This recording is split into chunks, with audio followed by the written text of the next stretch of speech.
Bien, hermanos amados, gracias a los que hacen el esfuerzo por presentarse físicamente en la iglesia, pero aquellos que por A o por B se les hace imposible y hacen el esfuerzo por estar de manera virtual a través de las redes, también sean bienvenidos.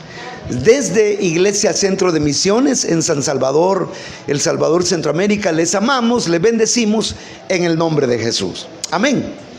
Bien, este día, hermanos amados, comenzamos con el estudio de la epístola del apóstol Pedro. Vamos a estudiar la primera epístola del apóstol Pedro, capítulo número 1, y hoy solo vamos a leer versículo 1 y 2, y casi que el estudio se ha convertido en un mensaje textual. A la letra dice de la manera siguiente: en el nombre del Padre, y del Hijo, y del Espíritu Santo. Pedro, apóstol de Jesucristo, a los expatriados de la dispersión en el Ponto, Galacia, Capadocia, Asia y Bitinia, elegidos según la presciencia de Dios Padre en santificación del Espíritu, para obedecer y ser rociados con la sangre de Jesucristo, gracia y paz os sean multiplicadas. Oremos al Señor. Padre que estás en los cielos, te damos gracias. Hoy iniciamos el estudio de esta maravillosa carta, y por medio, Señor, de tu palabra suplicamos la guianza de tu Espíritu. Danos entendimiento, sabiduría de lo alto, inteligencia espiritual y la capacidad, Señor, de llevar al terreno de la práctica estas grandes verdades que nutren nuestra alma y alimentan nuestra fe. Quédate con nosotros en el nombre de Jesús. El título de esta entrega número 1 es Elegidos según la presciencia de Dios. Elegidos según la presciencia de Dios. Quisiera que primero tuviésemos claro de qué estamos hablando cuando decimos la palabra presciencia. No debe de confundirse con la presencia. Hay, cuando uno estudia los atributos de Dios, dos atributos cuya escritura se parecen: la omnipresencia y la omnipresciencia. Fíjese que solo es una letrita y el medio, SC. De presencia se convierte en presciencia. Pero la omnipresencia de Dios es un atributo activo de la deidad, que significa que Dios está presente en todo lugar. Eso es omnipresencia. Dios está presente en todo lugar, de manera simultánea. Él está aquí, está en los 5 continentes, está en todos los países, está en todo lugar. Esa es la ¿qué dije? Presencia. Pero la omnipresciencia, ahí la palabra que usted debe destacar es la palabra ciencia. Traduzca la palabra ciencia con algún sinónimo y diga conocimiento. Y si le antepone o si le coloca el prefijo pre, que es algo previo, significa que Dios tiene el previo conocimiento de todo. Como decimos muy comúnmente, uno sale de la casa, dice la gente, y uno no sabe si va a regresar. Pero eso es uno. Dios ya lo sabe. Comenzamos este año y no sabemos quiénes vamos a finalizar el año. Usted y yo no lo sabemos. Aquí nos vemos bien bonitos, jóvenes, enérgicos, saludables, pero cristianos vemos, destinos no sabemos. Entonces, Puede ser que al final de año, más de algunos de los que estamos aquí presentes, ya lo hayamos cafeteado, hermano. Pudiera ser. Ahora, nosotros no lo sabemos, pero Dios sí ya lo sabe. Dios ya sabe cuánto tiempo nos falta, porque Él se mueve, como dije, en un presente eterno. Y Él tiene un previo conocimiento de todo. Él ya lo conoce. Él conoce el futuro. Él conoce los destinos. Él conoce el final de todo. Él lo sabe. Y esa es la omnipresencia, el conocimiento previo que Dios tiene de todo. Bueno, concluyamos esta parte. Diga conmigo: omnipresencia. El conocimiento anticipado de Dios. De todo. O sea, Dios conoce todo por anticipado. Dígale eso a su vecino para que se le quede. Hermano, hermana, Dios lo conoce todo por anticipado. Dígaselo. Dios lo conoce todo y lo conoce por anticipado. Entonces quiero que observemos que el apóstol Pedro, volvamos a leer el verso 1, dice: Pedro, apóstol de Jesucristo, a los expatriados de la dispersión, Ponto, Galacia, Capadocia, Asia, Bitinia, es decir, a todos los dispersados, a los creyentes dispersos por todos esos lugares. Pero en el versículo número 2, note que dice: elegidos según la presencia. Si usted hubiera sabido que esa gallina se come los huevos, ¿la hubiera dejado que incubara o no? No, por supuesto. Usted me dice: no, hombre, esta gallina se va a comer los huevos. Y gallina que come huevo, aunque le quiten el pico, dicen por ahí, ¿verdad? La maña no se le quita. Entonces, mejor, ¿para qué la vamos a dejar incubar los huevos si se los va a comer? Entonces, por anticipado, ¿verdad? Muchas mujeres, si supieran lo chueco que le iba a salir el marido, no lo hubieran escogido.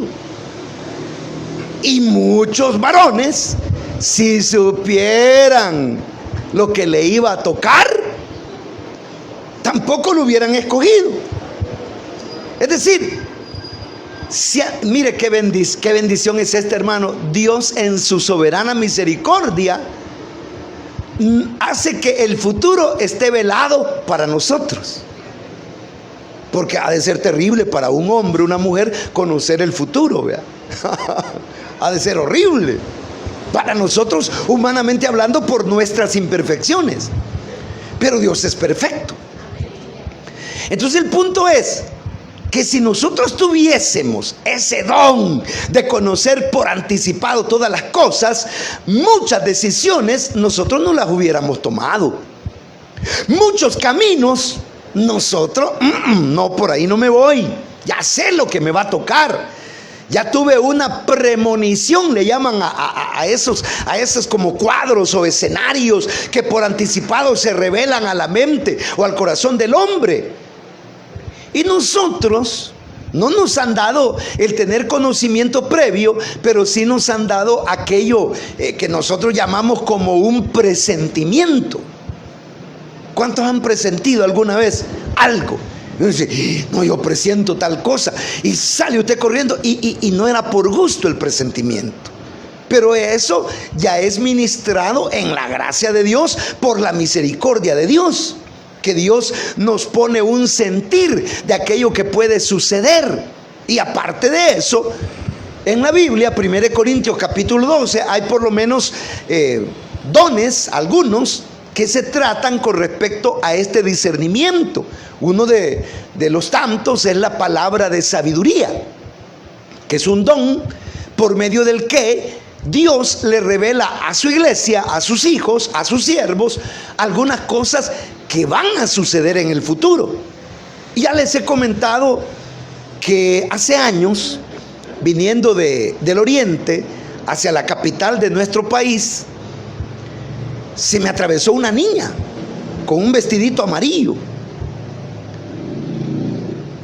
y la impacté, y sentí que la impacté y que quizá le pasé encima, no sé, pero la cosa es que me detuve y ahí hice mi carro a un lado, me bajé y dije a buscar a la niña por todos lados. La busqué debajo del carro, la busqué al lado de un cerco que tenía del lado de la calle, me crucé la calle y la busqué por otro lado. Le he buscado por todos lados y esa niña se me desapareció, pero yo la impacté. Las personas que venían conmigo me dijeron: no se te ha cruzado nadie. ¿Cómo no? Si yo la golpeé, pero yo nervioso y casi llorando. Y entonces, no, quizás te lo imaginaste o algo, pero nadie se te ha cruzado. Y entonces comprendí que era un mensaje de Dios. Y entonces oré. Y cuando oré, le pedí al Señor: Señor, ten misericordia, si este es un anticipo tuyo, si esta es una revelación tuya, guárdame en el camino. Y comencé a orar. Luego me vine. Y cuando ya estaba cerca de entrar acá a San Salvador, por altura de San Martín, se me atravesó de verdad la niña. Y cuando se me atravesó la niña, cogí el timón, pegué el frenazo, y la niña ha quedado entre la llanta delantera del carro y el arriate, así, ilesa, para la gloria de Dios. Pero eso me lo reveló el Señor casi 100 y fracción de kilómetros antes de que sucediera. Entonces eso Dios lo hace, revelar el futuro, porque Dios tiene el previo conocimiento de todo. Y yo he contado una experiencia, pudiera contar otras, pero no es el caso, sino que solo es un ejemplo. Yo sé que algunos de ustedes también han tenido experiencias similares en las que Dios les ha anticipado eventos que estaban para nosotros en nuestro futuro. Ahora, ¿cuál es el punto al que iba a llegar?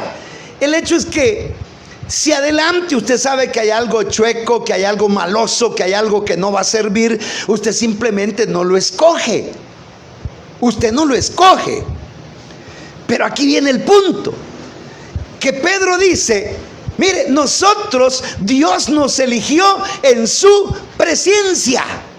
O sea que lo que Pedro está diciendo es que cuando Dios le escogió a usted y me escogió a mí, Él ya conocía lo que somos, conocía de qué estamos hechos, conocía los errores que íbamos a cometer a futuro, conocía los pecados que nos iban a hacer tambalear en la fe, conocía nuestras debilidades, conocía cuáles son las tentaciones que el diablo nos iba a poner en bandeja de plata, conocía todo lo que estaba por delante y en lo cual muchos de nosotros lamentablemente fallamos.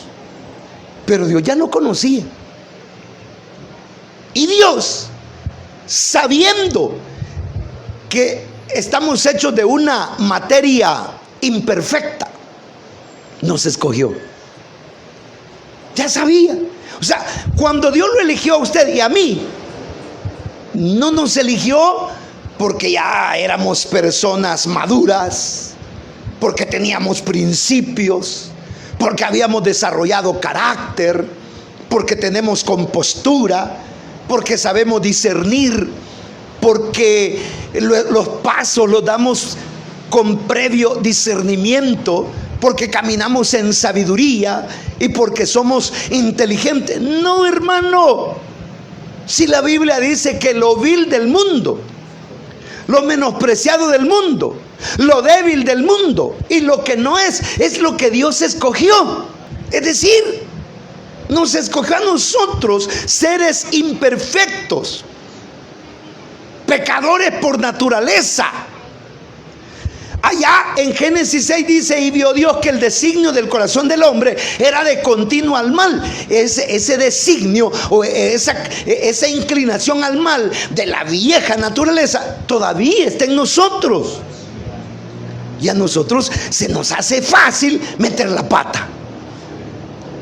Bien facilito caemos en la red. Bien facilito nos enredamos en la vida. No hay necesidad de que el diablo maquine y que se las invente y que desarrolles algunas maquinaciones con tecnologías de punta para ver de qué manera nos hace tambalear. No, si solitos. ¿Y sabe cuál es lo peor? Que a veces hasta con consejo: no vayas por ahí, te vas a ir a reventar todo lo que se llama. Y con todo y todo, uno ahí va. Aquel se la reventó, el otro se la reventó. Voy a ir a ver yo, a ver que, si ya se sabe que a reventar se va. Pero usted le da con todo. Y Dios ya lo sabía. Ya sabía, como digo, lo que somos. Ahora, sabiendo eso, teniendo el conocimiento previo de nuestros pecados, de nuestras debilidades, de nuestros desaciertos, de nuestro infortunio, de nuestras malas decisiones, Dios ya lo conocía. Ahora, yo le voy a hacer una pregunta, no me la responda, respóndasela usted en el corazón. Pero desde que usted recibió a Cristo, desde que le entregó su vida, desde que el Señor obró en usted el milagro del nuevo nacimiento, desde que nació y se convirtió en hijo de Dios hasta hoy, ¿cuántos desaciertos lleva? ¿Cuántos errores lleva? Y usted: no, pues sí, yo soy el más peor de todos ustedes, no se preocupe. Llevamos a saber cuántos errores, hermano. Y cometemos errores. Y cometemos pecados. Y patinamos en el charco. Y lo peor es que hasta nos gusta a veces estar patinando y patinando. Ya solo falta que Dios nos jale de la oreja, o como los ángeles que jalen al otro y lo saquen de ahí. Y Dios ya lo sabe. Ahora, conociendo anticipadamente quiénes somos, Dios hizo por lo menos 4 cosas en este versículo. En el versículo 2 hay 4 cosas maravillosas que Dios hizo eligiéndonos en su presencia. Verso 2, la palabra dice: elegidos según la presencia de Dios Padre en santificación del Espíritu. Diga conmigo: en la presencia de Dios se planeó nuestra santificación. Dígalo: en la presencia de Dios se planeó nuestra santificación. O sea que su santidad y mi santidad ya fueron planeadas por Dios. Ya se desarrolló un plan. Y entonces en el plan dice: Juan Pérez le gustan las mujeres. Pedro Pérez le gustan los hombres. Entonces Dios ya vio todo eso y dijo: estos no se van a poder santificar por ellos mismos. ¿Cuántos creen que pueden esforzarse para ser buena gente y santos para Dios? Yo ya llevo bastantes años, hermano, y siempre el doctor Merengue se sale de vez en cuando.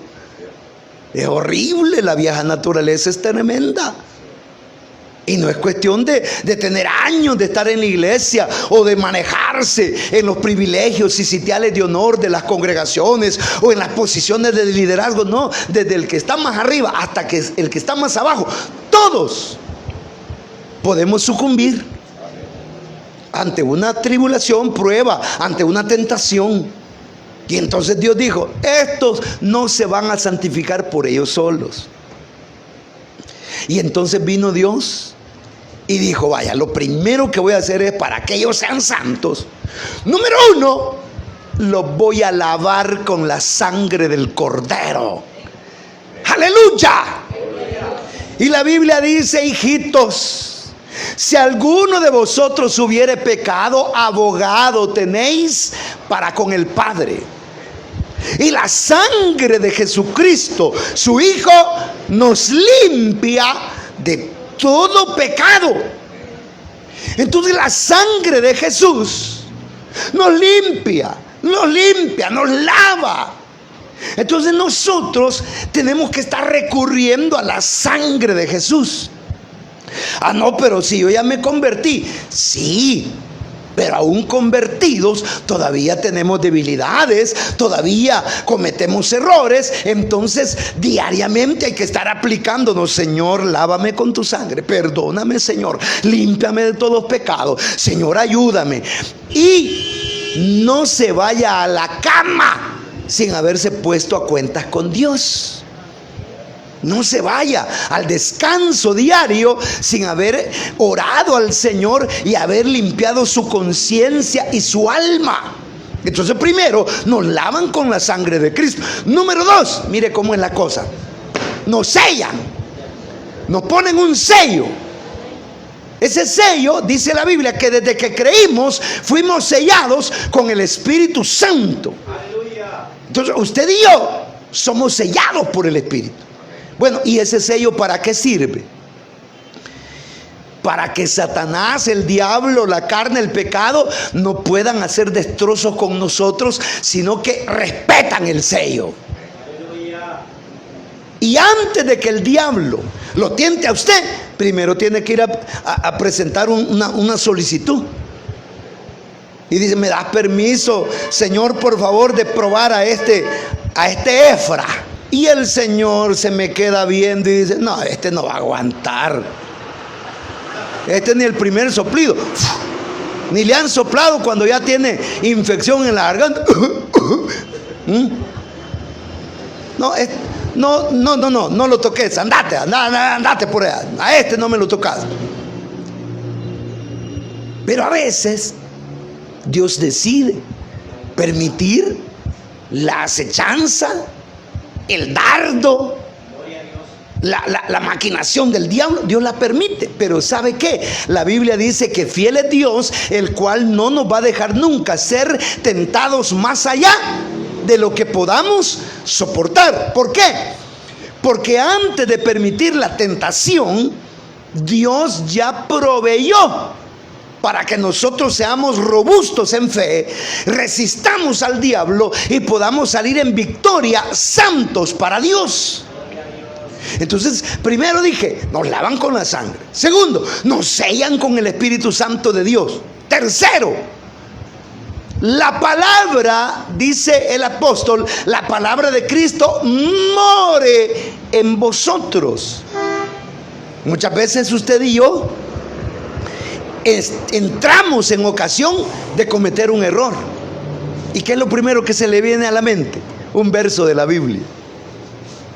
¿Ah? Y la Biblia dice tal cosa. Y esa palabra nos redarguye, nos toca, nos taladra. Entonces la palabra se convierte en un agente santificador tremendo. Porque por medio de la palabra somos contristados, somos reprendidos. Por medio de la palabra, hermanos, somos tocados en lo más profundo. Porque dice la palabra misma de Dios que la palabra es una espada que penetra hasta lo más profundo y discierne las intenciones del corazón hasta los tuétanos y el alma. Entonces siendo Dios la palabra, hermano, para que nosotros seamos santos. ¿Y qué más se nos ha dado para permanecer en santidad? Bueno, la gloriosa obra del Espíritu Santo en nosotros. Primero, el Espíritu Santo mora en nosotros. Somos su templo. Luego, el Espíritu Santo es nuestro compañero, consolador que va al lado nuestro. Y como si fuera poco, el Espíritu Santo es una investidura de poder que nos habilita en el poder de Dios para vencer todo mal. Entonces se nos dio al Espíritu Santo para que también Él nos santifique. ¿Qué más nos puede santificar o puede colaborar en nuestro proceso de mantenernos en santidad? La congregación. La congregación. Júntese con las ovejas y usted va a parecer oveja. Va a oler a oveja y va a balar como las ovejas. Júntese con coyotes y va a aullar como coyote. Y se va a comportar como coyote. Va a andar como coyotes de la misma loma con el mundo. Ratas del mismo piñal con el mundo. Pero no, es en la congregación, en donde unos con otros nos exhortamos, nos animamos, nos intercedemos unos por otros, nos consolamos, nos bendecimos. Qué rico es cuando un hermano o una hermana andan en el Espíritu y ponen su mano sobre nuestra cabeza y nos ministran en la oración. Eso es algo maravilloso. Cuando uno recibe la ministración, uno siente el calor del Espíritu, inmediatamente uno se conmueve y se quebranta. Si usted siente la unción del Señor, ponga la mano, hermano, en su familia, en aquellos que quiere bendecir. Ahora, si usted no tiene nada de Dios, no la ponga, porque se siente feo que la gente le ponga la mano a uno y uno dice: y esta momia, esta refri, esta gente que no tiene nada y anda que solo es bulla poniendo manos y no tienen nada. Es horrible también. Pero qué rico es la administración de los santos. Entonces, primero, Dios ya sabía que nosotros, por nosotros mismos, por nuestros esfuerzos, no vamos a santificarnos. Entonces Dios dijo, ¿qué dijo ahí? Elegidos según la presencia de Dios Padre en santificación del Espíritu. Es decir, todo nuestro proceso de santidad es obrado por el maravilloso Espíritu de Dios. Yo soy santo. ¿Y usted? También somos santos. Porque nosotros vencemos la tentación, pasamos encima del pecado, nada nos tiene. No. Somos santos solo por la obra del Espíritu Santo en nosotros. Es algo así como Sansón. Cuando en Sansón venía el Espíritu de Dios, le decía la mujer perversa: Sansón, los filisteos sobre ti. Y él se levantaba en el poder del Espíritu y los desbarataba a todos. Pero cuando el Espíritu se fue de él: Sansón, los filisteos sobre ti. Y él se levantó creyendo, y no, ya el Espíritu ya no estaba con él. Le sacaron los ojos, lo pusieron a moler para el enemigo, sirvió de payaso y de burla para los enemigos. Entonces hay que mantener esa operación del Espíritu Santo en nosotros. Demos libertad al Espíritu, que el Espíritu nos taladre, nos perfeccione, nos limpie, nos moldee, que perfeccione nuestro carácter, nuestro temperamento, que purifique nuestra vida para que estemos en santidad delante de Dios. Amén. Ahora, dice más el verso: para obedecer. Diga, para obedecer. ¿Usted es obediente, hermano? Los obedientes dicen amén.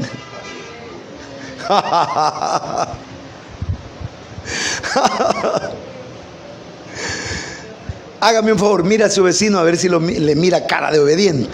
Si nosotros a veces ponemos carita de cristiano, ¿no? Cara de yo no fui, boquita chiquita.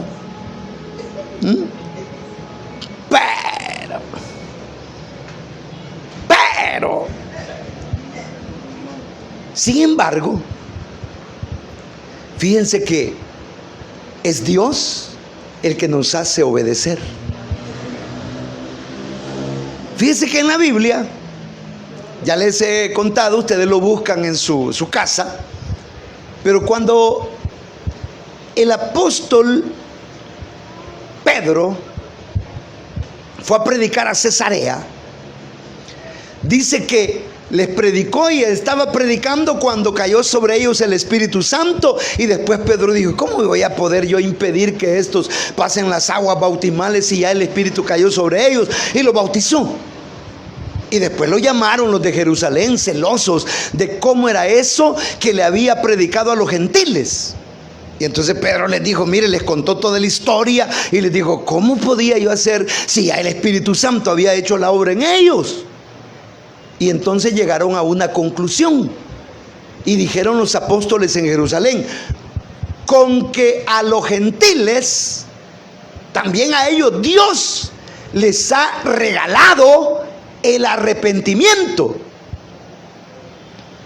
O sea que arrepentirse, la palabra griega es metanoia. Diga metanoia. Metanoia. Y la palabra metanoia es un cambio de dirección.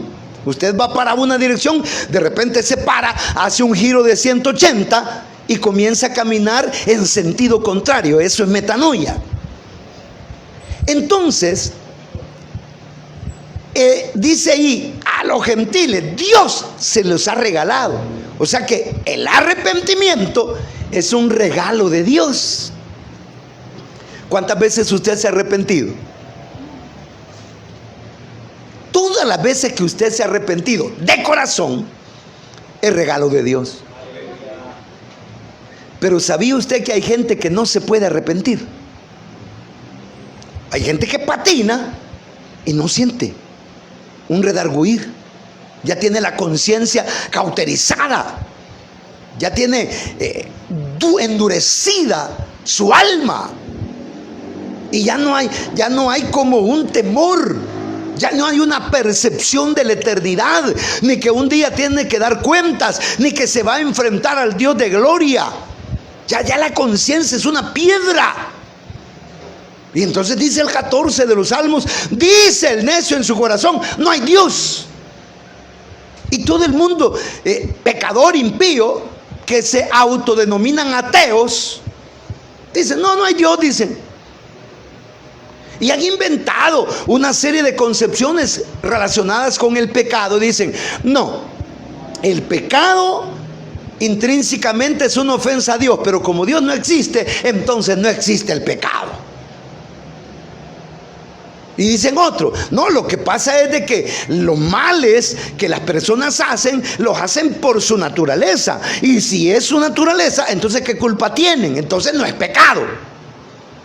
Y le buscan solución al pecado y a la maldad de los hombres. Simple, no se quieren arrepentir. Y si usted lee el libro del Apocalipsis, en el Apocalipsis están cayendo las plagas. Primero son los 7 sellos, después las 7 trompetas. Aparecen ahí 7 truenos que no son descritos, y al final 7 copas. ¿Y sabe qué dice la Biblia? Que a pesar de estar siendo masacrados por Dios, dice: y los hombres no se arrepintieron de sus pecados. Entonces la pregunta es: ¿puede usted arrepentirse por usted mismo? No. Uno no se arrepiente por uno mismo. Es Dios el que nos concede y nos regala el arrepentimiento. Entonces, dice aquí, verso 2: elegidos según la presencia de Dios en santificación del Espíritu para obedecer. Es decir, el único que nos puede hacer obedecer es Dios. Y como Dios ya sabía que somos rebeldes, que somos desobedientes por naturaleza, entonces desde antes dijo: este rebelde por naturaleza, desobediente por naturaleza, así que a para tenerlo ahí alineadito, le vamos a proveer el arrepentimiento, el redarguir, la autoridad de Dios y una serie de factores para lograr que nosotros obedezcamos. Y ahora nosotros le obedecemos. Ahora, obedecer y someterse es diferente. ¿Cuál es la diferencia entre obedecer y someterse? ¿Ah? El papá le dice al hijo: hijo, hace tal cosa. Y el hijo no quiere, pero como es el papá, se somete y dice: no estoy de acuerdo, este viejo solo a mí, pero ni modo, como es mi tata, voy a hacer lo que me dijo. Eso es someterse. Obedecer es que el padre le diga: hijo, hace tal cosa, y él lo haga con el mejor de sus gustos. Entonces, cuando dice aquí para obedecer, es que lo que antes era contrario a nuestra naturaleza, ahora lo hacemos, pero lo hacemos con gusto. ¿O viene a la iglesia obligado? No, venimos gustosos y el culto lo disfrutamos y la alabanza la saboreamos. Y qué rico es levantar las manos, abrir los labios, dar gloria a Cristo, oír su palabra, regocijarnos en el Señor. Esto es un gozo para nosotros. Es nuestra obediencia al Señor. Y eso, como dije, en la presencia de Dios se proporcionó nuestra obediencia.